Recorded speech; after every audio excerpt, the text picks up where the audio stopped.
விவரங்கள் அந்த ஓய்வு பெற்ற நீதிபதி தலைமையிலான அந்த விசாரணை குழுவில் யார் யார் இடம்பெறுவார்கள் என்கிற தகவலும் தற்போது வெளியாகி கொண்டிருக்கக்கூடிய நிலையில் இந்த வழக்கின் தீர்ப்பு நேரத்தில் காணொலி வாயிலாக ஆஜராகிய செல்வராஜ் அந்த மனுவை தான் தாக்கல் செய்யவில்லை, அவருடைய கையொப்பம் பெற்றிருந்த நிலையில் அந்த வழக்கை தான் தொடரவில்லை என்று நீதிபதிகளிடம் முறையீடு செய்திருக்கிறார். அதே போன்று உயிரிழந்த சிறுவனின் தாயார் ஷர்மிளாவும் தற்போது காணொலி வாயிலாக ஆஜராகி இருக்கிறார். அந்த சிறுவனின் தந்தை என்பவர் தவறாக அவர் உயிரிழந்த குழந்தைக்கு சொந்தம் கொண்டாடக்கூடிய வகையில் அவர் ஏற்கனவே மனைவியையும் குழந்தையும் கைவிட்டு சென்றவர் என்கிற அடிப்படையில் தற்போதைய சூழலில் உயிரிழந்த குழந்தைக்கு சொந்தம் கொண்டாடக்கூடிய வகையில் அவர் இந்த மனுவை தாக்கல் செய்திருப்பதாகவும் அந்த குழந்தையின் வயது கூட அவருக்கு சரியாக தெரியாது என்கிற தகவல்களை ஷர்மிளா நியூஸ் 18 தமிழ்நாடு தொலைக்காட்சிக்கு அளித்திருந்த பேட்டியில் குறிப்பிட்டிருந்தார். இந்நிலையில் செல்வராஜ் மற்றும் ஷர்மிளா ஆகிய இருவரும் தற்போது இந்த தீர்ப்பு வழங்கக்கூடிய நேரத்தில் காணொலி வாயிலாக ஆஜராகி இருக்கிறார்கள். அவர்கள் தங்கள் தரப்பிலான விவரங்களை நீதிபதி முன்பு முறையீடு செய்திருக்கிறார்கள் என்கிற தகவலையும் நாம் பார்க்கிறோம். கரூர் கூட்ட நெரிசல் தொடர்பாக அந்த வழக்கை தான் தொடரவில்லை என்று செல்வராஜ் நீதிபதிகள் முன்பு முறையிட்டிருக்கிறார். அதே நேரத்தில் இந்த வழக்கில் சிபிஐ விசாரணை கோரி பாஜக வழக்கறிஞர்கள் மற்றும் பாதிக்கப்பட்டவர்கள் தரப்பு, தாவேக தரப்பு என தாக்கல் செய்த அத்தனை மனுக்களும் முன்வைத்த கோரிக்கைகள் என்பது சிபிஐ விசாரணை மற்றும் அதே நேரத்தில் ஓய்வு பெற்ற உச்சநீதிமன்ற நீதிபதி தலைமையிலான விசாரணை குழு என்பதுதான். அதன் அடிப்படையில் உச்சநீதிமன்றம் தற்போது ஓய்வு பெற்ற உச்சநீதிமன்ற நீதிபதி அஜய் ரஸ்தோகி மேற்பார்வையில் சிபிஐ விசாரணை நடத்தப்பட வேண்டும் என்கிற முக்கியமானதொரு உத்தரவை தற்போது பிறப்பித்திருக்கிறது. செல்வராஜ் மற்றும் ஷர்மிளாவினுடைய அந்த மென்ஷனிங், அந்த முறையீட்டை நீதிபதிகள் எவ்வாறாக எடுத்துக்கொள்ளப் போகிறார்கள் என்கிற கேள்வியும் எழுகிறது.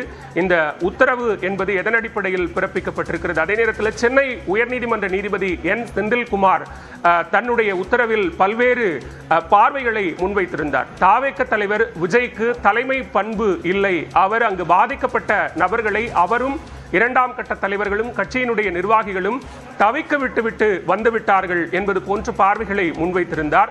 அது போன்ற பார்வைகளை நீக்க வேண்டும், அந்த உத்தரவுகளில் இருந்து அதையெல்லாம் நீக்க வேண்டும் என்கிற ஒரு கோரிக்கையும் தாவேக தரப்பில் உச்சநீதிமன்றத்தில் முன்வைக்கப்பட்டிருந்தது. எனவே அது தொடர்பான கோரிக்கைகளும் ஏற்கப்பட்டிருக்குமா என்கிற கேள்விகளும் தற்போது எழுந்திருக்கக்கூடிய நிலையில் தற்போது சென்னை உயர்நீதிமன்றம் அமைத்த சிறப்பு புலனாய்வு குழுவினுடைய விசாரணை ஒருபுறம் நடைபெற்றுக் கொண்டிருக்கக்கூடிய நிலையில் ஓய்வு பெற்ற நீதிபதி அஜய் ரஸ்தோகி தலைமையிலான சிறப்பு மேற்பார்வையில் சிபிஐ விசாரணை நடத்தப்படும் என்கிற ஒரு உத்தரவை உச்சநீதிமன்றம் பிறப்பித்திருக்கிறது. தலைமை நீதிபதியின் அறிவுறுத்தல் இன்றி வழக்கை விசாரித்து தீர்ப்பு அளிக்கப்பட்டிருப்பதாகவும் தற்போது உச்சநீதிமன்றம் கண்டனம் தெரிவித்திருக்கிறது. இந்த வழக்கை, அதாவது மதுரை கிளை இந்த வழக்கை விசாரிக்கலாம். கரூர்ல சம்பவம் நடைபெற்றது. எனவே அந்த ஒரு ஜூரி செக்ஷன்ல இந்த வழக்கை மதுரை உயர்நீதிமன்ற கிளை விசாரிக்கலாம். ஆனால் சென்னை உயர்நீதிமன்றம் இந்த வழக்கை விசாரித்ததற்கான தலைமை நீதிபதியினுடைய அறிவுறுத்தல் இன்றி இந்த வழக்கை விசாரித்ததற்கான கண்டனத்தையும் தற்போது உச்சநீதிமன்றம் பதிவு செய்திருப்பதை நாம் அண்மை செய்தியாக பார்க்கிறோம். கரூர் கூட்ட நெரிசலில் சிக்கி 41 பேர் உயிரிழந்த சம்பவம் என்பது நாடு முழுவதும் பெரும் அதிர்வலைகளை ஏற்படுத்திய ஒரு சம்பவம்.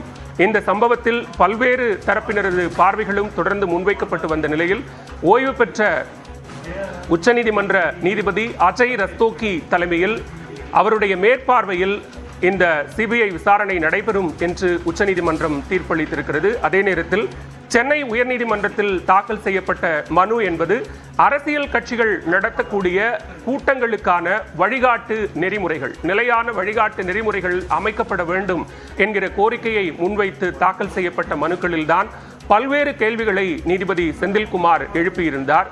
இந்த குறிப்பிட்ட தாவேக தலைவர் விஜயனுடைய பரப்புரை வாகனம் மோதி பல விபத்துக்கள் நடைபெற்றிருக்கிறது.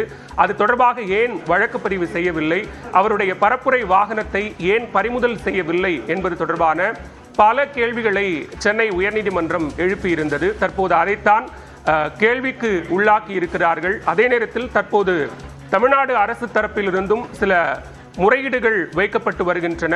பாதிக்கப்பட்டவர்களுக்கு தெரியாமலேயே இந்த மனுக்கள் தாக்கல் செய்யப்பட்டிருக்கிறது என்றும் கூறப்பட்டிருக்கிறது. இது உண்மையாக இருக்கும் பட்சத்தில் நாங்கள் கவனத்தில் எடுத்துக்கொள்கிறோம் என்று உச்சநீதிமன்ற நீதிபதிகள் தெரிவித்திருக்கிறார்கள். செல்வராஜ் மற்றும் ஷர்மிளா ஆகிய இருவரும் தற்போது காணொலி வாயிலாக ஆஜராகி இருக்கக்கூடிய நிலையில் அவர்களுக்கு தெரியாமலேயே இந்த மனு தாக்கல் செய்யப்பட்டது என்பதை நீதிபதி முன்பு முறையீடு செய்யப்பட்ட நிலையில் இது உண்மையாக இருக்கும் பட்சத்தில் நாங்கள் கவனத்தில் எடுத்துக் கொள்கிறோம் என்று தற்போது உச்சநீதிமன்ற நீதிபதிகள் தெரிவித்திருக்கிறார்கள். அதே நேரத்தில் தமிழ்நாடு அரசு தரப்பிலும் இந்த முறையீடு முன்வைக்கப்பட்டிருக்கிறது. மனுதாரர்களுக்கு தெரியாமலேயே இந்த மனுக்கள் தவறாக தற்போது பதியப்பட்டிருக்கிறது என்கிற முறையீட்டையும் தமிழ்நாடு அரசின் தரப்பில் உச்சநீதிமன்ற நீதிபதிகள் முன்பு வைக்கப்பட்டிருக்கிறது. இந்த சூழலில்தான் தற்போது முக்கியமான உத்தரவை உச்சநீதிமன்ற நீதிபதிகள் ஜே.கே. மகேஸ்வரி மற்றும் என்.வி. அஞ்சாரியா அமர்வு பிறப்பித்திருக்கிறது. கரூர் கூட்ட நெரிசலில் 41 பேர் உயிரிழந்த விவகாரத்தில் உச்சநீதிமன்ற ஓய்வு பெற்ற நீதிபதி அஜய் ரஸ்தோக்கியினுடைய மேற்பார்வையில் சிபிஐ விசாரணை நடைபெறும் என்றும் அஜய் ரஸ்தோக்கி தலைமையில் 3 பேர் கொண்ட ஆணையமும் அமைக்கப்பட்டிருக்கிறது.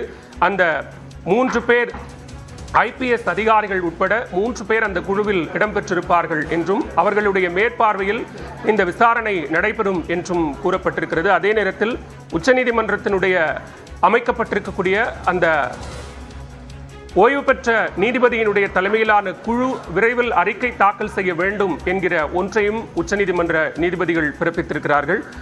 நம்மோடு தொலைபேசி வாயிலாக இணைகிறார் மூத்த வழக்கறிஞர் திரு K.M. விஜயன் அவர்கள். சார் வணக்கம். சிபிஐ விசாரணைக்கு உத்தரவு பிறப்பித்து அதுவும் ஓய்வு பெற்ற உச்சநீதிமன்ற நீதிபதி மேற்பார்வையில சிபிஐ விசாரணை நடக்கணும் அப்படின்னு உச்சநீதிமன்றம் தீர்ப்பளித்திருக்கிறது. எப்படி பார்க்கிறீங்க? நான் இதை சட்ட ரீதியா ஒரு முரணாக தான் பாக்குறேன். ஏன்னாக்கா இந்த வழக்குல 2 விஷயம் முக்கியமா தெரியணும். அதாவது ஒரு வழக்கை விசாரிக்கிறதுக்கு ஒரு ஆய்வாளரா இருக்கலாம், இல்ல அந்த ஆய்வாளர் இல்லாம ஸ்பெஷல் இன்வெஸ்டிகேஷன் டீம் இருக்கலாம். ஏன்னா it's a very broad based வழக்கு. அந்த ஸ்பெஷல் இன்வெஸ்டிகேஷன் டீம் செந்தில்குமாரனுடைய தலையீடு இல்லாம அரசாங்கமே அப்பாயிண்ட் பண்ணியிருக்க முடியும். ஏன்னா அரசியலமைப்பு சட்டத்துல 2வது பட்டியல்ல 1வது வரிசையில் இருக்கிற பப்ளிக் ஆர்டர்ங்கிறது தான் இது வருது. அது முழுக்க முழுக்க மாநில அரசினுடைய சுதந்திரமான செயல்படக்கூடிய ஒரு சட்ட பிரிவு. அதனால நான் என்ன கேட்டீங்கன்னாக்கா என்ன நான் சொல்லுவேன்னா, ஃபர்ஸ்ட் சிபிஐக்கு போகணுங்கிற ஒரு விஷயம், அந்த எஸ்ஐடி இன்னும் அவங்களுடைய விசாரணையை கூட தொடங்கல. ஒரு விசாரணை தொடங்கி அது போயிட்டு இருக்கும்போது தப்பா போகுது அப்படின்னா மாத்துறது வேற. அப்புறம் 2வது ஒரு விஷயம் இருக்கு. இல்ல சிபிஐ கேட்கறது ஒரு ஃபண்டமெண்டல் ரைட்னு ஒரு அப்சர்வேஷன் நான் அந்த கேஸ் நடக்கும்போது கேட்டேன். It's not a fundamental right at all, it's only an equitable right. எந்த ஃபண்டமெண்டல் ரைட்ல சிபிஐ அமைக்கிறது ரைட்டுன்னு வருது? எங்கேயுமே கிடையாது. அதனால என்னை பொறுத்த வரைக்கும் இந்த உச்சநீதிமன்றத்தினுடைய மேற்பார்வையில் நடக்குதா நடக்கலையாங்கிறது 2வது பட்சம். இதுக்கு இவ்வளவு பெரிய பீடிகை வேணுமா அப்படிங்கிறது என்னுடைய 2வது கருத்து. 3வது கருத்து என்னன்னா, அருணா ஜெகதீசனுடைய கமிஷனே இதுக்கு அவசியமும் இல்லை. ஏன்னா ஒரு கமிஷன் ஒரு பக்கமும் எஸ்ஐடி ஒரு பக்கமும் பண்ண வேண்டிய அவசியம் இல்லை. அதனால சில அருணா ஜெகதீசன் இதுவும் அல்லது செந்தில்குமாரனுடைய தீர்ப்புல தப்பு இல்லை. பட் அது அவசியமே இல்லை. அரசாங்கத்துக்கே அது உரிமை இருக்குது. ஒரு வழக்கை ஒருத்தர் விசாரிக்கணுமா இல்ல டீம் விசாரிக்கணுமான்னு சொல்றதுக்கு. அதனால அதெல்லாம் அரசாங்கத்தினுடைய சட்ட பிரிவு கான்ஸ்டிடியூஷனல் ரைட்டுக்குள்ளதான் வருது, தமிழக அரசினுடைய கான்ஸ்டிடியூஷனல் ரைட்ல.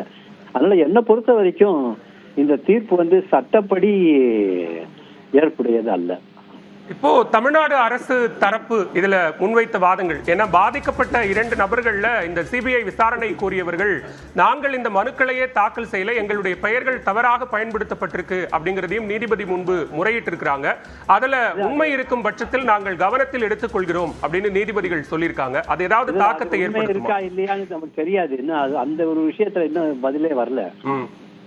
அந்த மாதிரி ஒரு கேஸ் போட்டவனே கிட்ட பொய்யா வாங்கிட்டாங்கன்னு சொல்ற ஒரு விஷயம் இருக்குல்ல. சில பேர் என்ன சொல்றாங்க, அது இன்னும் அவங்களுடைய பரிசீலனைக்கு வரலன்றாங்க. இப்ப நீங்க சொல்றீங்க பரிசீலனைக்கு வரும்போது நாங்க அதை பத்தி பார்ப்போம்னு சொல்றாங்கன்னு.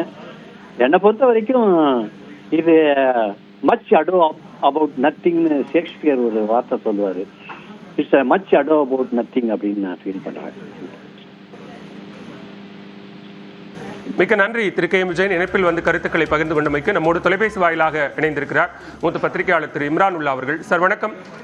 உச்சநீதிமன்றம் வழங்கி இருக்கக்கூடிய இந்த தீர்ப்பு, சிபிஐ விசாரணை கோரி தாக்கல் செய்யப்பட்ட மனுக்கள், அதே நேரத்தில் ஓய்வு பெற்ற உச்சநீதிமன்ற நீதிபதி தலைமையில் எஸ்ஐடி கோரினாங்க. இப்போ ஓய்வு பெற்ற உச்சநீதிமன்ற நீதிபதியினுடைய மேற்பார்வையில் சிபிஐ விசாரணை நடைபெறும் அப்படிங்கிற ஒரு உத்தரவை பிறப்பித்திருக்கிறாங்க. இதற்கு முன்னதாக இந்த மாதிரியான உத்தரவு